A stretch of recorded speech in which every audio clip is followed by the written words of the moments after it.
Amados irmãos, a paz do Senhor e Salvador Jesus Cristo, aqui é o pastor Hélio Ornelas, pastor da Igreja Metodista Pentecostal, no Morro da Carolina, no Jacatirão, em Duque de Caxias, na congregação Jardim Santa Marta, Belfor Roxo, e na congregação em Nova Campinas, Duque de Caxias, para ministrar mais uma aula da Escola Bíblica Dominical.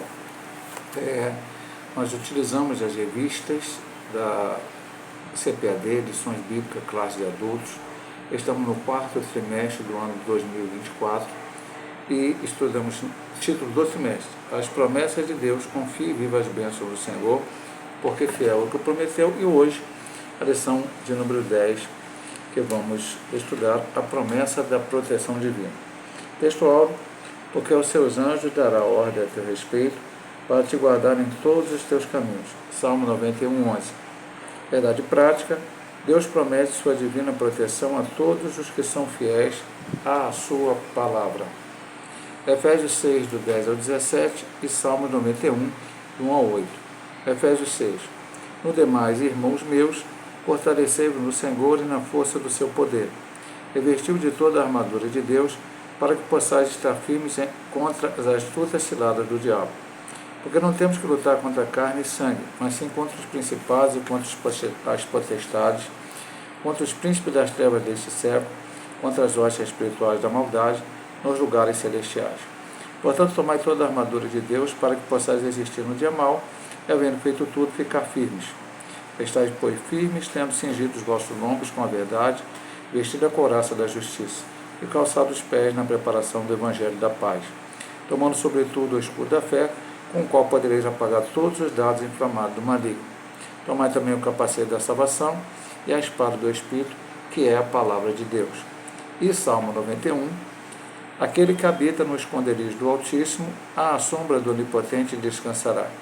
Direi do Senhor: Ele é o meu Deus, o meu refúgio, a minha fortaleza, e nele confiarei.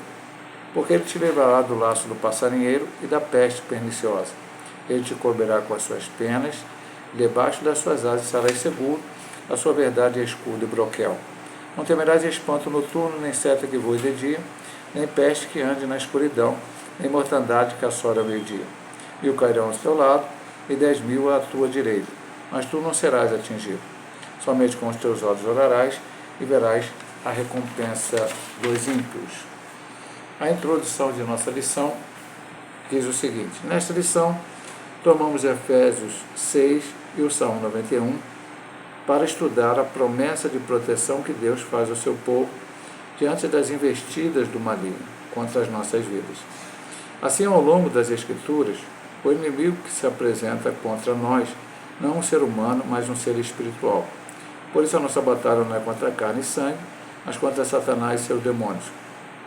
Uma vez que estamos num relacionamento verdadeiro com Deus, por meio de seu Filho, não precisamos temer o maligno, pois o Senhor nos disponibiliza armas espirituais para sermos vencedores em Cristo. Então, essa introdução bastante rica aqui para entendermos o que nós vamos estudar nesta lição. Então, vamos voltar ao título aqui, né? Beleza? A promessa da proteção divina. Mas proteção, Deus nos protegendo contra o quê? E ele explica aqui na nossa introdução: contra as investidas do maligno contra nossas vidas. Tanto está em Efésios 6, que é a armadura de Deus, como também no Salmo 91, explicitando sobre esta questão. Então, nossa luta não é contra o ser humano. Muitas vezes, mesmo nós cristãos, nos colocamos contra o ser humano, um contra o outro, uma luta. Não, nossa luta é contra Satanás, contra as hostes espirituais de maldade que habitam no lugar celestial, enfim, tudo aquilo que está escrito lá em Efésios capítulo 6, quando Paulo nos orienta. Satanás e seus demônios, eles vão lutar contra nós para nos afastar da presença de Deus, para nos tirar da presença de Deus, para que a gente não cumpra o nosso verdadeiro propósito que Deus colocou nas nossas vidas. E, pastor, então eu vou ter uma luta contra um inimigo que é mais forte do que eu.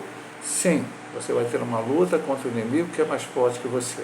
Mas aquele que está ao teu lado, aquele que vai te proteger, aquele que vai te ajudar, aquele que prometeu para você que estaria contigo todos os dias até a consumação dos séculos, ele é maior que o inimigo que você vai enfrentar. Porque a vitória nunca será nossa, mas a vitória será sempre de Deus. A glória nunca será nossa, a glória sempre será dele. Então ele nos prometeu, se mantivermos fiéis a ele, ele vai nos guardar. Isso vai dizer que nós cristãos nunca passaremos problema? Não, isso vai contrário ao ensinamento bíblico, que Jesus disse: no mundo tereis aflições, mas tende bom ânimo, eu venci o mundo. Então, Jesus foi perseguido, Jesus foi colocado várias coisas contra ele, nós temos também, porque somos servos de Deus. Isso é claro quando você lê Atos dos Apóstolos, vê Pedro, João, Tiago, posteriormente Paulo e tantos outros homens e mulheres de Deus sendo perseguidos, não porque fizeram alguma coisa errada, não porque estavam em pecado, mas porque serviam e proclamavam o nome de nosso Senhor Jesus Cristo. Vamos ao primeiro ponto, que é proteção espiritual contra o inimigo. Proteção contra o maior inimigo. Há uma batalha espiritual em que o cristão está diretamente envolvido. Nesta batalha, o diabo é o nosso inimigo. Para enfrentá-lo, a Bíblia nos apresenta algumas diretrizes indispensáveis. O capítulo 6 da Epístola do apóstolo Paulo aos Efésios revela alguns ensinamentos muito importantes. Ele nos descreve as rochas espirituais da maldade e, ao mesmo tempo, quais armas o Senhor Deus nos disponibiliza para a nossa proteção. Aí cita Efésios 6, do 12 ao 17. A nossa batalha é espiritual. Então é muito bom fazer apenas um adendo. Logicamente sabemos que nem a CPAD, nem a própria Assembleia de Deus, nem aqui o autor da lição, pensa na batalha espiritual como algumas igrejas evangélicas, ou ditas evangélicas, de hoje principalmente as neopentecostais, pensam. O que é a batalha espiritual aqui? A batalha espiritual você aceitou Jesus como Salvador, a partir desse momento o inimigo vai pelejar contra você. Você está sozinho nessa peleja? Já falamos na introdução, não. O Senhor está conosco, Ele prometeu, vamos estudar nessa lição, nos guardar, nos proteger, nos ajudar, está ao nosso lado. Então, é essa batalha espiritual. Às vezes, alguns ensinamentos hoje, quando digo hoje, já não é de hoje, né? Século XX principalmente, agora século XXI, sobre batalha espiritual no meio da igreja, deixa um pouco mais medo do diabo do que verdadeiramente com a certeza que ele poderá vencer em Cristo Jesus. Então temos que ter muito cuidado com o conceito de batalha espiritual. O autor está dizendo uma coisa aqui, mas você vai achar muitos pregadores, muitos ensinadores hoje, ensinando um outro conceito. Nossa batalha não é contra a carne e contra o sangue, mas contra os principados e potestades que habitam em lugares celestiais, e as armas estão disponibilizadas pelo Senhor para nós. Nós temos que lutar com as armas que o Senhor nos disponibilizou. E Efésios capítulo 6 talvez, com certeza, a melhor descrição dessas armas. Logicamente, você vai pegar textos paralelos, falando delas separadamente, em outros textos, nos ensinamentos de Paulo, especialmente, mas no restante da Bíblia Sagrada do Novo Testamento. Então, eu fico até com a última frase. A nossa batalha é espiritual. Agora vamos aqui para a segunda subdivisão no ponto 1. Os inimigos espirituais em Efésios. Em Efésios 6, do 10 a 12, o apóstolo nos mostra que os nossos inimigos são espirituais. E eu até achei interessante a colocação que ele colocou aqui. É lógico que outros autores vão ter outras, uma nomenclatura diferente para isso que ele colocou, mas achei interessante o que ele colocou aqui. Vamos ver a partir de agora. A expressão que o apóstolo usa para esse inimigo são principados. Então, se você voltar aqui no texto, vou só voltar para entender. Não temos que lutar contra a carne, contra o sangue, mas sim contra os principados, potestades, príncipe das trevas desse século, ó espiritual, maldade, lugares celestiais. E aqui, primeiros, principados, governos do mal liderados pelos príncipes das trevas. Potestade, poderes malignos se levantam contra os servos de Deus. Príncipe das trevas deste século, demônios que lideram outros demônios e combatem a igreja do Senhor Jesus. Hostes espirituais da maldade nos lugares celestiais. Legiões de demônios preparadas para destruir a vida espiritual dos crentes das igrejas e do ambiente de adoração a Cristo.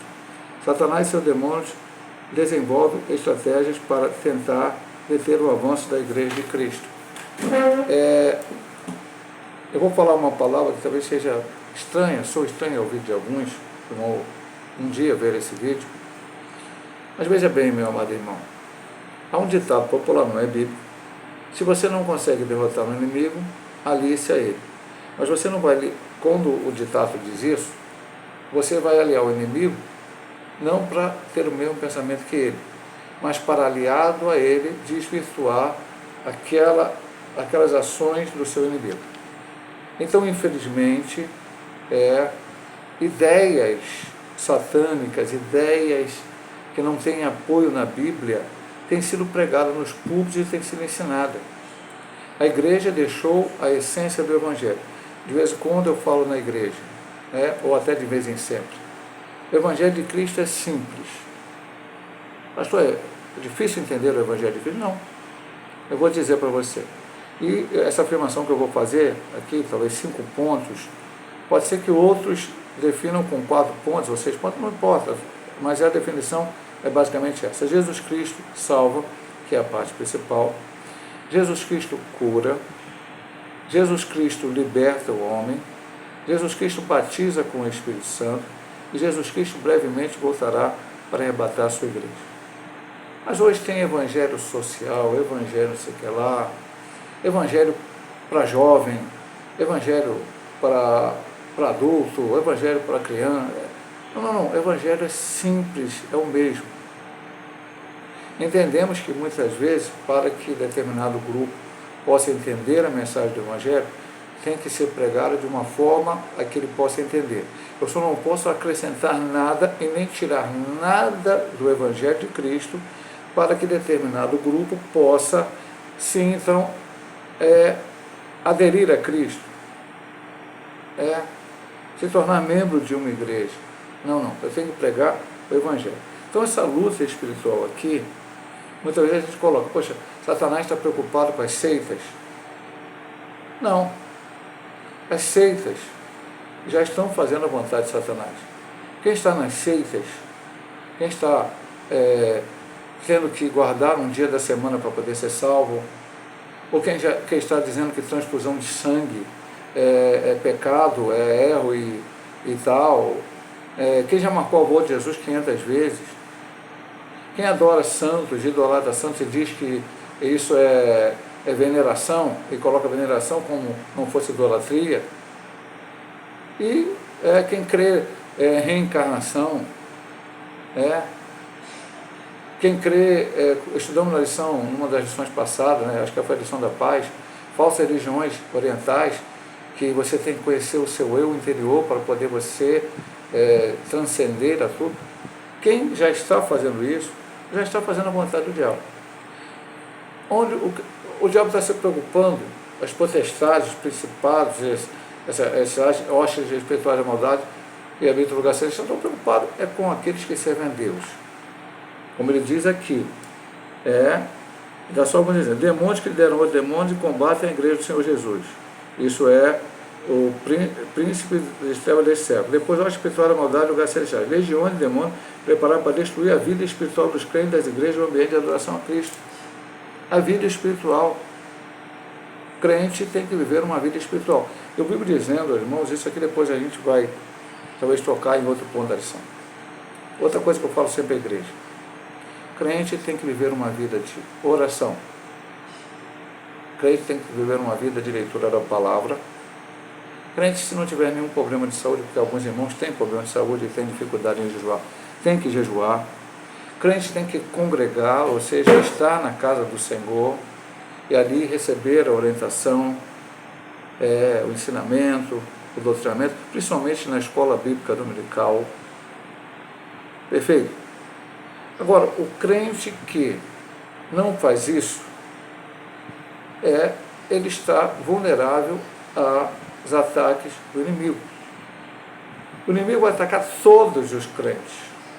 O inimigo, que se pudesse, ele acabaria com a igreja de Cristo. Ele tentou destruir a igreja várias vezes. Vários episódios, não vão ver. Graças a Deus que tivemos a reforma protestante, com todas as dificuldades, alguns erros foram cometidos por alguns reformadores, mas houve a reforma, e a igreja voltou para um caminho onde ela tinha se perdido em algum momento. Mas mesmo no momento da reforma, Satanás tentou destruir a igreja, mas a igreja se mantém firme até hoje. Satanás hoje persegue a igreja.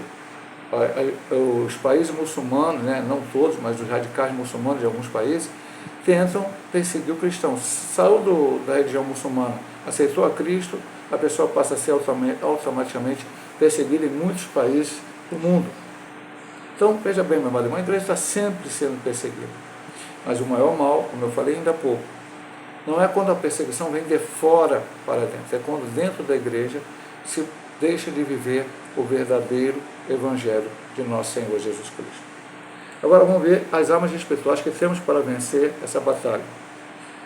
Para inventar, vemos que o inimigo é forte, aqui colocado. Agora vamos ver que as armas que Deus, que é mais forte que o inimigo, nos disponibilizou.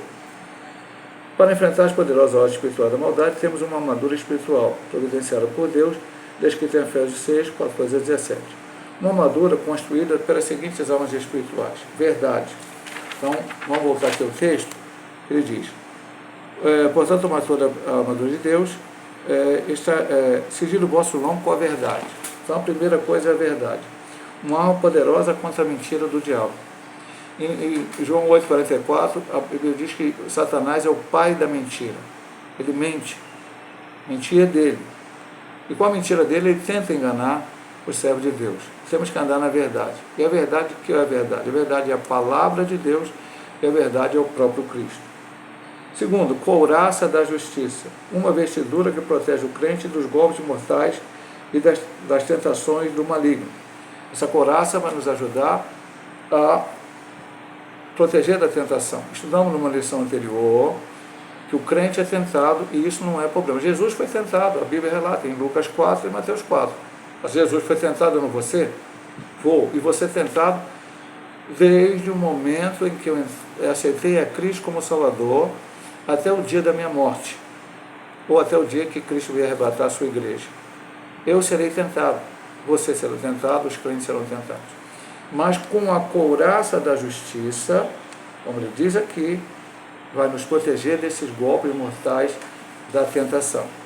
Terceiro, preparação do Evangelho da Paz. O Evangelho de Cristo para que o crente vença o diabo, como Jesus o venceu, Mateus 4, 1 a 10.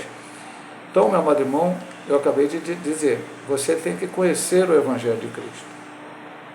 Conhecer o Evangelho de Cristo. Conhecer o Evangelho de Cristo. Precisamos viver este Evangelho. Precisamos fazer como o Senhor nos mandou. Mas eu tenho que conhecer o Evangelho. Como é que Jesus venceu o diabo na tentação de Mateus 4? Com a palavra. O diabo mentiu, usou textos bíblicos mentindo em algum momento da tentação e Jesus o refutou com a verdadeira palavra de Deus. Mas aí você tem que estar realmente vivendo esse Evangelho de Cristo. Depois o escudo da fé, uma proteção ao servo de Deus contra os dados inflamados do maligno. Fé. Eu sei quem tem Cristo, sei que é poderoso para guardar o meu tesouro até o final, e aí tantos quanto os outros textos vão falar de fé. Então, o crente tem que viver de fé. O justo viverá pela fé. Capacete da salvação, uma convicção profunda da salvação em Cristo. Proteger a nossa mente, porque o diabo vem soprar na nossa mente que nós não somos filhos de Deus, não somos salvos, mas quando você aceita Jesus, você passa a ser um salvo, remido e lavado no sangue do Cordeiro, seu nome está escrito no livro da vida. Pastor, então, é salvo uma vez, salvo para sempre, já estou salvo, está garantido? Não. Nós, da linha miliana, acreditamos que você pode perder a sua salvação, mas você só vai perder a sua salvação se você, no dia da sua morte, estiver desviado da casa do Senhor. No dia da volta de Jesus, estiver fora da presença do Senhor. Senão, você será salvo. Então, hoje eu tenho que ter a convicção que como estou na igreja, fazendo a vontade de Deus, o Espírito de Deus testifica o meu Espírito, sou filho de Deus, que eu sou um salvo, remido e lavado no sangue do Cordeiro. E a espada do Espírito, última das armas, da parte da armadura, espada do Espírito é uma poderosa arma de ataque contra os ataques do inimigo. O inimigo vem nos atacar e nós contra-atacamos ele com a espada do Espírito. Precisamos da presença do Espírito na nossa vida para que possamos vencer o inimigo. Essas armas espirituais nos mostram que na batalha em que nos encontramos, não podemos lutar com a nossa própria força, Muito importante essa palavra que ele deu. Mais uma vez, dissemos e vamos repetir, não é você que vai vencer a batalha contra Satanás. Eu não sou nada contra Satanás, mas o Deus que está comigo ele vai certamente me dar a vitória. Vamos aqui agora para a segunda subdivisão da lição. Maravilhosa proteção de Deus. A proteção de quem se relaciona com Deus. Agora vamos para o Salmo 91. O Salmo 91 revela a proteção divina para os que se relacionam com Deus e andam em sua presença. É um salmo que afirma que Deus oferece descanso para a alma que se relaciona com Ele. Dessa maneira, o nosso relacionamento com Deus é de confiança e por isso Ele nos livrará do perigo, da insegurança e nos dará proteção.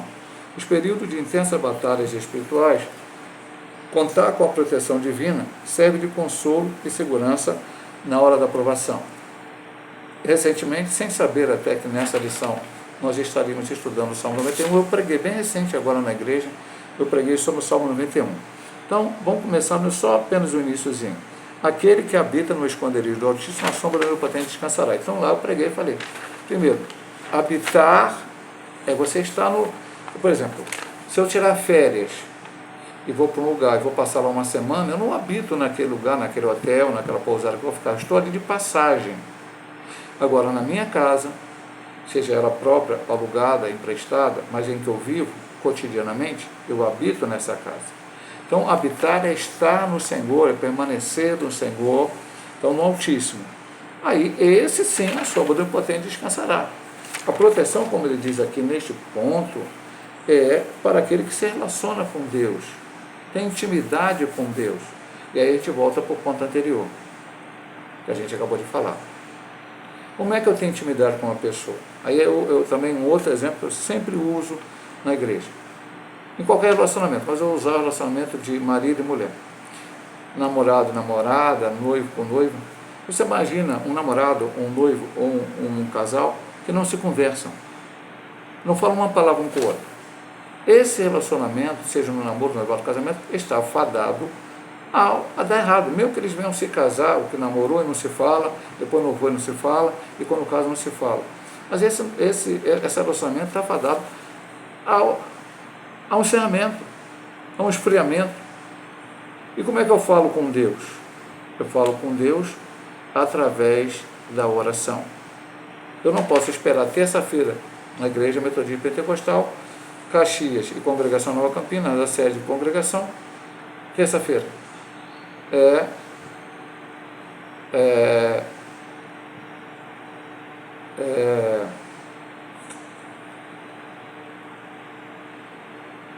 Santa Marta, sexta-feira.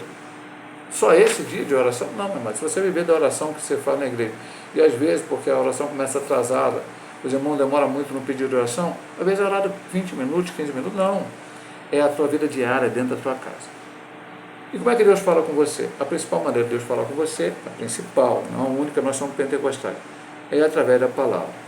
Então, conhece a palavra, abre a palavra, Deus fala com você. Deus pode falar com você em sonho e visão, Deus pode falar até diretamente dentro do teu coração, Deus pode falar através de usando alguém uma profecia, mas sempre todos esses métodos, sonho e visão, revelação, profecia, eles têm que estar de acordo com a palavra.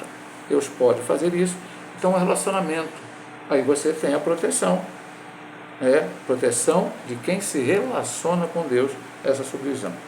Aí depois ele fala, Deus é o nosso refúgio e fortaleza. No versículo 4 do Salmo 91, duas expressões chamam a atenção. A primeira, o laço do passarinheiro, está sendo uma referência aos ardis do maligno para elaborar ciladas contra o céu de Deus. O apóstolo Pedro nos lembra desse perfil estratégico do maligno, ao escrever que o diabo, vosso adversário, anda em derredor, bramando como um leão, buscando a quem possa tragar. Outra expressão é peste perniciosa, que se refere à proteção contra enfermidades malignas que ceifam muitas vidas. A bênção da cura divina foi assunto de uma lição deste mestre. E por meio de Jesus Cristo, ela continua disponível a quem crê.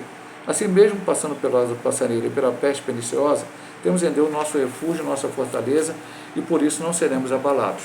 Então, o que ele diz? Refúgio e fortaleza. Senhor é refúgio, fortaleza, socorro, presente na angústia e tal. Mas no versículo 4 ele fala do laço do passarinheiro. Eu vou até no versículo aqui. Ele te cobrirá com as suas penas e debaixo das suas asas estás... ele falou 4, mas não é o 4, não. Vamos lá.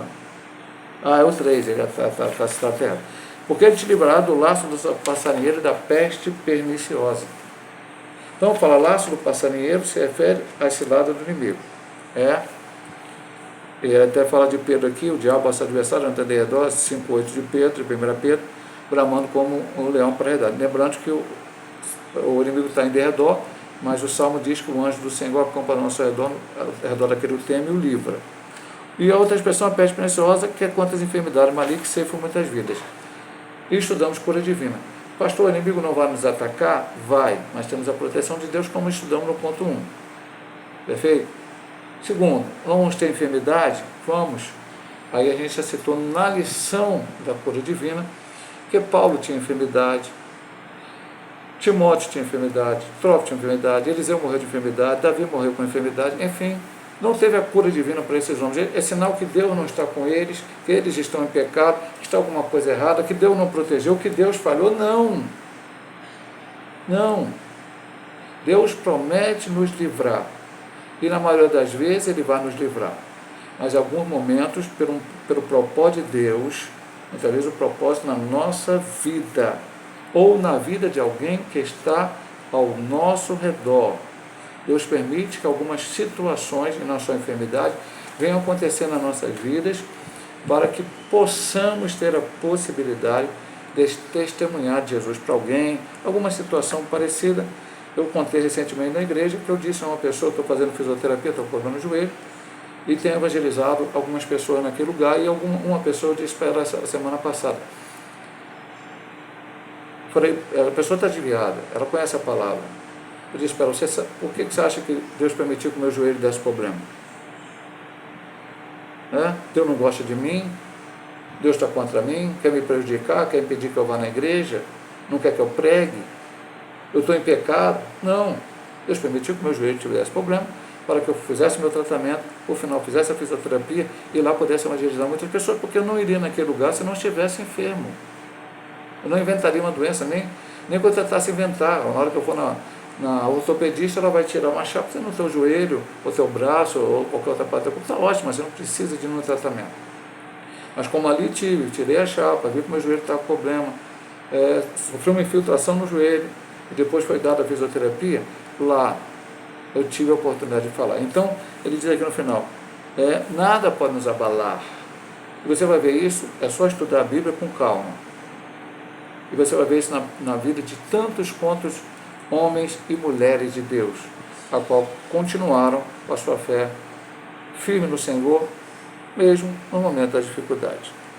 Agora vamos ver a onipotência de Deus. Pedi licença, vamos tomar um pouquinho d'água aqui.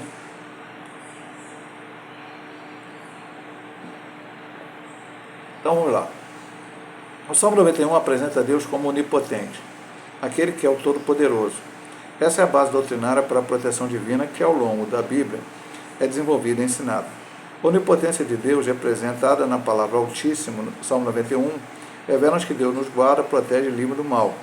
No livro do profeta Isaías está escrito que desde o poente e ao nascente do sol, o Espírito do Senhor arvorará a sua bandeira contra o inimigo. Nesse contexto, podemos ter segurança em Deus de que nenhuma estratégia do maligno prevalecerá contra os que estão guardados sob a sua proteção, a não ser que Deus permita, como foi o caso de Jó. Satanás só tocou na família de Jó, Satanás só tocou nos bens de Jó, e depois, posteriormente, uma segunda vez, no corpo dele com a enfermidade, porque Deus permitiu. Mesmo na Bíblia, Deus permitiu que aquilo acontecesse, aconteceu, o nome de Deus foi louvado no final, porque Deus restaurou Jó com tudo aquilo que ele tinha antes, a saúde, os bens, e deu nova família a ele. Então veja bem, meu amado irmão, que Deus é onipotente, e Ele é o único que é onipotente. As características específicas de Deus, onipotência, onipresença, onisciência e tantas outras. Satanás não tem essa característica, o homem não tem essa característica, mas Deus tem. Eu queria até trazer os irmãos aqui, porque eu disse que eu preguei, foi mais ou menos nessa linha aqui, eu vou ler aqui num subsídio que eu tenho. Então, diz aqui rapidamente, bem rapidamente, os 4 nomes de Deus vistos nesse salmo descrevem diferentes aspectos de sua proteção. Versículo 1 e também no 9, Altíssimo. Demonstra que ele é maior do que qualquer ameaça ou perigo que venhamos a enfrentar. Eu disse lá quando eu peguei na igreja. É maior do que qualquer problema que você tiver. Segundo, onipotente. Destaca o seu poder para enfrentar e destruir todo e qualquer inimigo. Ninguém pode parar diante de Deus. Ninguém consegue enfrentar a Deus. O terceiro, Senhor, Jeová em hebraico. Garante que o crente, a presença divina está sempre com ele. Intimidade e comunhão. E por final, meu Deus, expressa a verdade que Deus torna-se íntimo, chegado àqueles que nele confiam. Agora, como falamos no ponto 1, e voltamos a falar nesse ponto, a maravilhosa proteção de Deus, temos que estar em comunhão com Ele. Tanto isso fala no Salmo 91, como fala em Efésios 6. Que a proteção divina sobre as asas, aquele que está sobre as asas sobre a sombra do onipotente descansará. Se você está procurando refúgio em alguma seita, alguma religião, você está procurando refúgio em algum outro Deus, você está procurando refúgio debaixo de um homem, você não está protegido. Você não vai ter segurança. Se você está confiando em si próprio, você não vai ter segurança.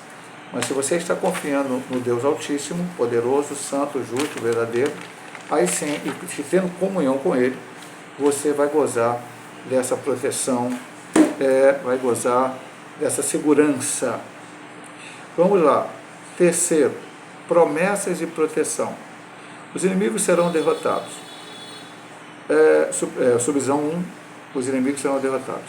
Ao longo da história, muitos inimigos têm se levantado contra os planos de Deus para a sua igreja. Contudo, há uma promessa gloriosa relacionada com a doutrina das últimas coisas, em que todo império, potestade e força que operam para o mal serão aniquilados. O Senhor Jesus colocará todos os inimigos debaixo de seus pés, inclusive o último deles, a morte, como está em 1 Coríntios 15, 24 a 26. Esse é um texto da leitura bíblica semanal. Por isso tudo está sendo preparado para a vitória final de nosso Deus, cumprindo o que o Senhor Jesus disse a respeito da igreja. As portas do inferno não prevalecerão contra ela. Então vamos falar um pouco de escatologia, dentro daquilo que cremos, que somos pré-milenistas e pré-tribulacionistas. E o que cremos que vai acontecer? Esse mundo vai piorar, piorar, piorar. E aí Cristo vem e arrebata a sua igreja. Os que estiverem mortos em Cristo ressuscitarão primeiro e ressuscitarão em corpo glorioso. Os que estiverem vivos nessa época terão seus corpos transformados em corpo glorioso. E todos juntamente subirão até os ares ao encontro do Senhor. O Espírito Santo nos levará até o encontro do Senhor. Nos ares haverá o quê? Haverá o tribunal de Cristo, que é o tribunal das obras, não é salvação. Ouro, prata e pedra preciosa, madeira, palha e feno. E vamos todos para a boda do Cordeiro durante 7 anos. Enquanto isso, aqui na terra haverá grande tribulação. O mundo piorou, virá o anticristo, e ele então dará a solução a todos os problemas, e as pessoas vão se voltar totalmente a ele. Ele vai exigir uma marca, a marca da besta. Alguns não vão aceitar essa marca, e esses vão morrer por não receberem a marca. Mas a maioria vai recebê-la. Ele vai estar ali governando grande paz e prosperidade durante 3 anos e meio. No meio dos 3 anos e meio, ele vai tentar assumir o trono, o trono de Deus, o templo de Jerusalém, que já terá sido reconstruído, e ali Deus mandará suas pragas. Israel não aceitará isso, e ao final, quando chegar ao final da grande tribulação, depois de 7 anos, ele arregimentará algumas nações, irão lutar contra Israel. Enquanto isso, o Senhor Jesus Cristo virá com a sua igreja e com os anjos, e haverá a batalha do Armagedon, onde o inimigo será derrotado. Louvado seja Deus. Satanás será derrotado, ele será preso no abismo durante 1000 anos, e a igreja estará... mais uma coisa, anticristo e falso profeta serão lançados no lago de fogo e enxofre, e Cristo reinará com a igreja na Nova Jerusalém, que pairará sobre a Jerusalém terrestre, e reinará 1000 anos com Israel aqui na terra. Ao final do meu ano, Satanás será solto, ainda regimentará algumas nações e verá o trono branco. Ele será destruído, lançado no lago de fogo e enxofre, e verá o trono branco, e depois do trono branco, que é o julgamento daqueles que não aceitaram a Cristo, a igreja estará para sempre na Nova Jerusalém, novos céus e nova terra, com o Senhor Jesus. Então, os inimigos serão destruídos. A morte será destruída, não haverá mais morte após o trono branco. As portas do inferno não prevalecerão contra a igreja de Cristo. Segundo o subtópico do ponto 3, segurança e vitória para os que temem o Senhor. Hoje, em nossa vida cristã, podemos esperar segurança e vitória em Deus. Por isso, devemos orar ao Senhor, buscando proteção antes de sair de casa para realizar nossas tarefas, antes de resolver algum negócio, antes de realizar alguma viagem. A licitação, eu não li aí no texto, a não ser os da lição, mas agora a gente sempre diz que é um estudo bíblico. Então vamos aqui ler o Salmo 18, versículo 2. O Senhor é o meu rochedo, o meu lugar forte, o meu libertador, o meu Deus, a minha fortaleza, em quem confio, o meu escudo, a força da minha salvação e o meu alto refúgio. Aleluia.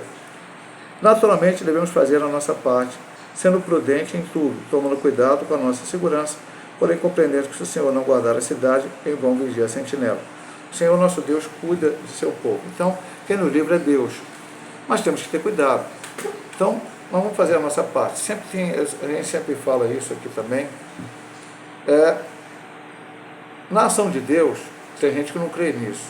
Principalmente aqueles que são predestinistas ao extremo. Então, não tem livre-arbítrio, o homem faz tudo que o homem faz, é Deus que fez ele fazer e acabou. Nós cremos que, quando Deus vai fazer alguma coisa, existe a parte do homem e a parte de Deus. Aí citamos sempre Lázaro. O Senhor é que mandou Lázaro sair para fora. Mas quem teve que tirar a pedra, que pedia que Lázaro saísse, foram os homens que ali estavam, e quem depois desenrolou Lázaro foram os homens que ali estavam.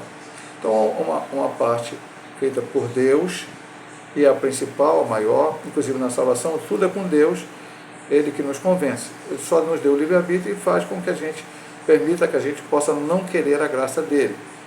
Ele vem com a graça, e através da graça nós podemos receber a salvação, reconhecermos como pecadores. Mas alguns não querem, e outros que quiseram um dia também resolveram abandonar o Senhor. Mas aqui ele diz o seguinte, devemos orar e pedir a graça de Deus, a sua segurança. Mas Deus já prometeu a segurança, então eu vou embora, vou chutar o balde, vou na frente, ele vai ter a obrigação de fazer. Não, ele não tem obrigação de fazer nada, eu tenho sempre que pedir a orientação de Deus, e às vezes da orientação eu vou dar um testemunho para os irmãos. Hoje eu não me preocupo mais já aconteceu comigo, hoje, ultimamente não tem acontecido, graças a Deus, mas hoje aconteceu outra vez de eu chegar no ponto do ônibus. Eu não tenho carro, todos os irmãos da Igreja Metodista Pentecostal sabem, nunca tive. Vou para a igreja, para as congregações, através de um ônibus, ou até Kombi, né? Que tem umas Kombi que faz, principalmente em Santa Marta faz o itinerário do ônibus. E aí, meu amado irmão, já perdi um ônibus assim, o outro está no ponto onde cortar e ir embora. E aí me atrasar mais 15 minutos, meia hora. E algumas vezes eu ficava muito chateado, hoje não. Hoje que eu penso, não. Deus pode estar me dando um livramento, quem sabe, sei lá, aquele ônibus vai bater, aquele ônibus vai ser assaltado, ou também Deus pode querer que eu pegue um outro ônibus, porque ali naquele outro ônibus, Deus vai me dar a chance de falar do amor dele para alguém.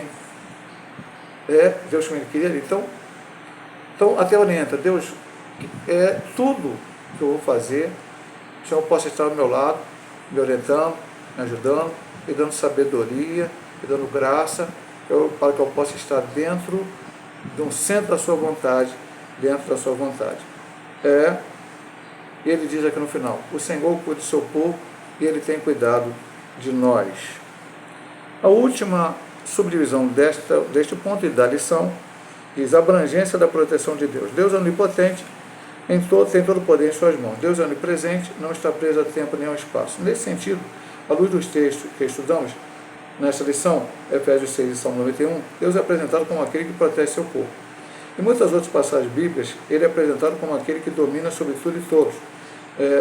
Vamos ler aqui Salmo 33, 6 a 9.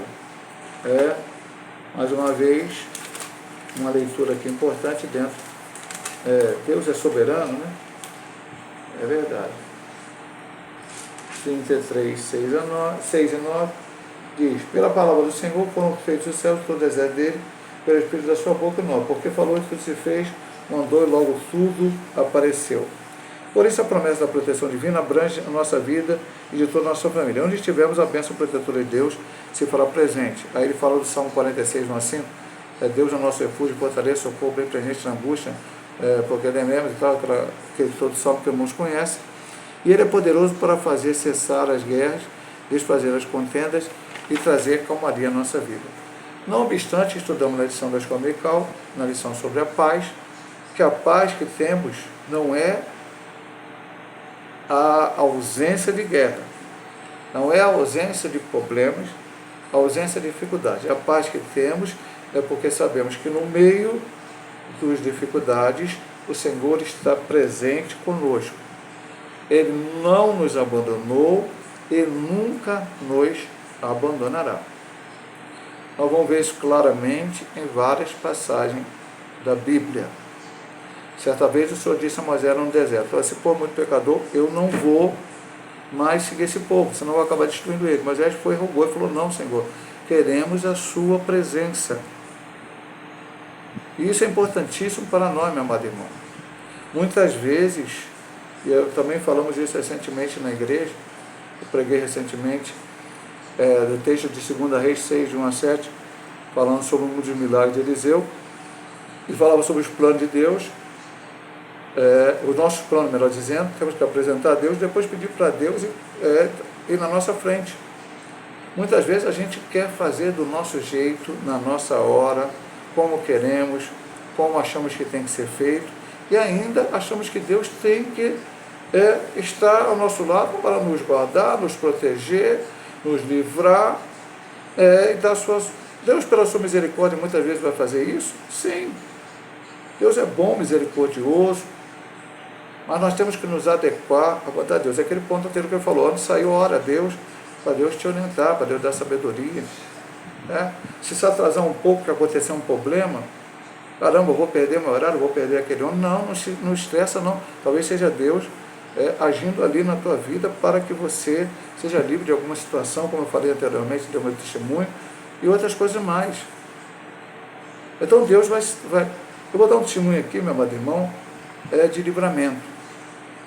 Pastor, mas isso aconteceu na sua vida, mas na vida de outro servo aconteceu. Não, a gente tem que parar com esse negócio, que é o seguinte: se Joãozinho teve a bênção, eu quero a bênção igualzinha de Joãozinho. Se Joãozinho recebeu isso aqui, a minha tem que ser igual dele. Não, Deus vai... Na vida de Moisés, Deus agiu de uma maneira, o mesmo problema na vida de Abraão já foi de outra, na vida de Davi já foi de outra, na vida de Josué já foi de outra, e um problema que Deus resolveu na vida de Pedro foi de uma maneira, na vida de Paulo já foi diferente, na vida de João.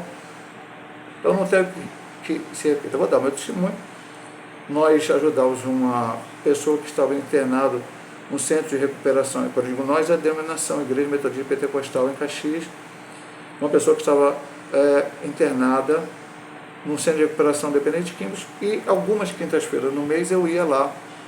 No mês não, uma vez no mês, às vezes até nem ia todo mês, porque quinta-feira é culto na igreja, mas às vezes eu deixava alguém responsável por aquele culto naquele dia e ia lá.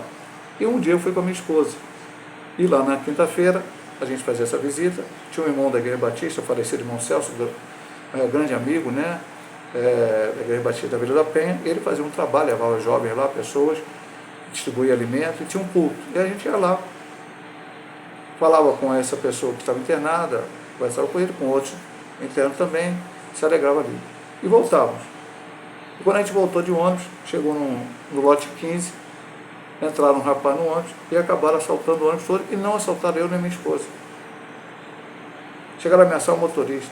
Eu orei a Deus: Senhor, que eles possam ouvir o teu evangelho. Isso era no início de maio.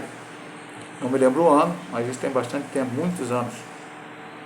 E no final de maio, eles saltaram em Parque Muíza, no bairro de Parque Muíza, onde lá temos uma igreja metodista pentecostal.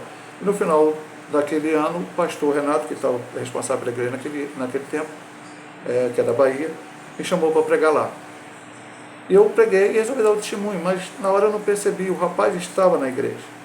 Na hora ele ficou até meio nervoso, achou que eu tinha conhecido ele, e depois eu fiz um apelo no final, orei por eles, ele não aceitou a Cristo. Infelizmente, depois ele veio a morrer. Mas eu orei muito durante aquele tempo que ele assaltou, até o tempo em que eu tive a oportunidade de pregar, para que ele ouvisse a palavra, que ele tivesse chance de ouvir a palavra e largasse aquela vida.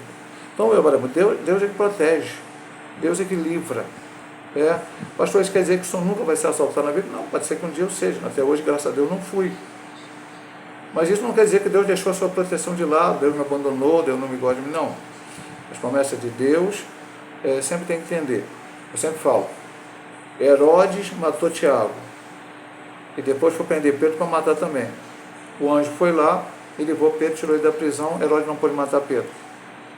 Deus gostava mais de Tiago, gostava mais de Pedro? Não, não tem essa, Deus gostava mais de um, mais de outro. São propósitos diferentes. Tiago foi para a glória, depois Pedro, mais adiante, foi morto também por causa do Evangelho e foi para a glória. Então, temos que sempre entender, confiar que esse é o Deus que nos protege. Se porventura um dia acontecer algum problema na nossa vida, não quer dizer que Deus falhou na sua proteção. Existe um propósito e o nome dele vai ser glorificado. Vamos ver aqui a conclusão desta lição. Em Deus podemos desfrutar de proteção e segurança. Sabemos que a nossa vida cristã não é livre de ataque maligno. Veja bem o que acabamos de falar aqui. Primeiro já vimos lá no ponto anterior. Lá acho que o primeiro ponto. Exatamente o primeiro ponto que falava sobre Efésios 6. Jesus foi tentado. Esse é o ataque maligno. Eu também seria tentado. Paulo nunca escreveria algo na Bíblia Sagrada, que foi inspirada pelo Espírito Santo, dizendo que nós temos que usar uma armadura para enfrentar os ataques inimigos, se fosse impossível de Satanás nos atacar. Existe esse ataque e existem as armas espirituais disponibilizadas pelo Senhor para cada crente em cada parte do mundo vencer essas lutas. Porque às vezes a segurança diz assim, não, eu estou aqui, não vou ser atacado, não vai acontecer nada, já estou protegido. Não, Satanás vai te atacar, Deus vai te dar condições de se defender com as armas dele.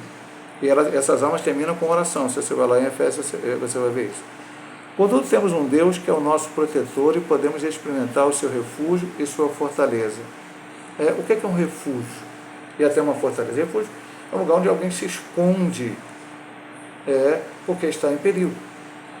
Assim como uma fortaleza. A fortaleza seria até quase para se defender. As cidades eram fortificadas, havia até fortaleza, para que o inimigo não conseguisse chegar lá. Todas elas tinham totalmente essa proteção? Não. Muitas delas eram destruídas. Mas aqui nós estamos falando de uma proteção de Deus. A fortaleza não é um muro alto. Uma vez eu passei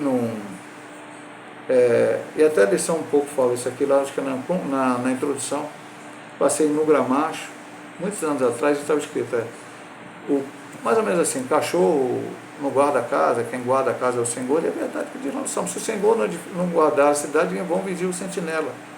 Então é o Senhor que nos guarda, é o Senhor que nos protege, é o Senhor que está cuidando de nós. Podemos experimentar isso, refúgio e fortaleza. O seu Filho, nosso Senhor Jesus Cristo, nos esconde em sua presença e nos protege de todo mal. Assim, na força do Espírito Santo e vestido com toda a armadura espiritual, podemos resistir investidas esse lado maligno. Não falamos lá no ponto 1, mas eu vou repetir para você. Pastor, dá para usar o capacete da salvação e não usar o escudo da fé? Não.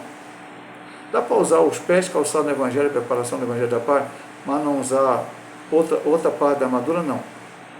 O soldado romano, e foi assim que Paulo se inspirou para fazer essa metáfora espiritual, ele estava preso quando ele escreveu a carta aos Efésios, estava diante de um soldado romano, somente isso que aconteceu, e ali ele escreveu e usou aquela indumentária da armadura do soldado para colocar coisas espirituais, porque a nossa batalha, o soldado romano lutava contra a carne e o sangue, nós vamos lutar contra os principados e potestades. Então, tem que ser toda a armadura completa. Adianta fazer. E, por final, como eu disse, se você for lá no final, ele fala, bota a armadura toda e depois ora. A oração é a chave da nossa vitória. E para terminar a última frase, o Deus de Jacó é o nosso escudo e refúgio, nele estamos seguros e protegidos. somente no Senhor que estamos seguros e protegidos.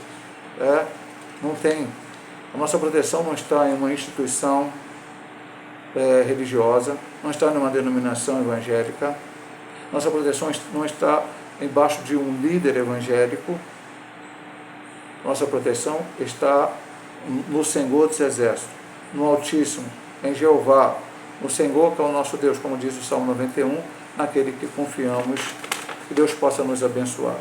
Se Deus assim nos permitir, semana que vem estaremos ministrando mais uma aula, que é a promessa de provisão.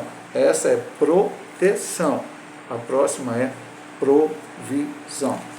Louvado seja o nome do Senhor, que Deus possa abençoar nossos amados irmãos em Cristo Jesus.